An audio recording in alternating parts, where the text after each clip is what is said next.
Hey guys, this is the book that I DNF'd, did not finish. If you saw, I posted about that on Instagram. It is The Star-Touched Queen, written by her, which I am not going to try and pronounce. I'm going to give a brief description of it, and then I'll give you my thoughts. So, Maya, she has a cursed horoscope. They believe in horoscopes. And her says something like the fact that she has a marriage that will end in death and destruction. I don't know. Bad horoscope. So everybody fears her. And her father ends up making her have like a political marriage. And that doesn't particularly go how the father plans it. And she ends up getting whisked away to this man's kingdom that he rules, and that's where all the mystery happens, which is not described well in the blurb of the book at all.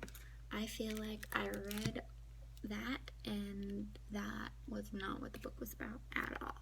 There's a lot of mystery, and you didn't know who this man was she married, even though they fall in love, and yeah, it was very confusing. So I'll just read you my notes, and this might help you understand why I did not finish it.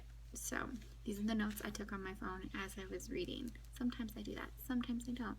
So what I first put was, it's so fictitious it's unbelievable, which yes, it's a fiction book, I am well aware. However, most authors can make it feel believable. That was not the case. Second, over-descriptive to a point where I'm not sure what's going on. Yes, that happens. The authors just keep randomly rambling, like I'm doing right now, and I have no idea what they're trying to just say. Details on details on details. I didn't start getting real information until 3/4 of the way through.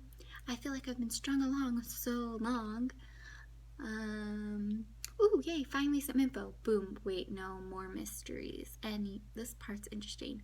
Useless stops on the way to solving the mysteries. Like, just help us solve it. Tell us what's going on. Get there. But no, they're just doing, like, weird things, and the characters doing dumb stuff when she just needs to get to the point. I just want to read The King's Cage. Do I even have to finish this? Can I give it a proper review if I haven't finished it? Which I've decided, yes, I'm just going to review it anyways. How do I even describe this book? It doesn't sound like the blurb, which I mentioned. Why were there good reviews on this book? I apparently didn't read deep enough into the Goodreads on this book. I'm all about love at first glance, but this isn't working for me. They've spent no time together. I'm reading off the computer. That's why I'm looking over there. They've spent no time together. So how do they even know each other? Oh, wait. Maybe they do know each other. Oh, I see where this is going. Plot twist. That was rather obvious. So, yeah. All of a sudden, 3/4 of the way through the book, I kind of figured out what was happening. But it wasn't saving it at that point. There was no savior. It couldn't happen.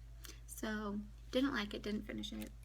I literally probably had like 1/4 of the book left. I mean, I'm kind of curious what would have happened, but not enough to read more and waste my time. And I did put down this book entirely and finished The King's Cage in 2 days. So, Red Queen series, I didn't review the first one on my site, so it's a good one. Go read that instead, please. This was the 3rd one that just came out a couple months ago, and I'd been waiting on hold for it at the library. I have no books to read right now because all of my books are on hold, and the library won't let me put on any holds anymore. I have too many on hold, but a lot of them I'm one person in line next, so I'm probably just gonna get bombarded with books all at one time.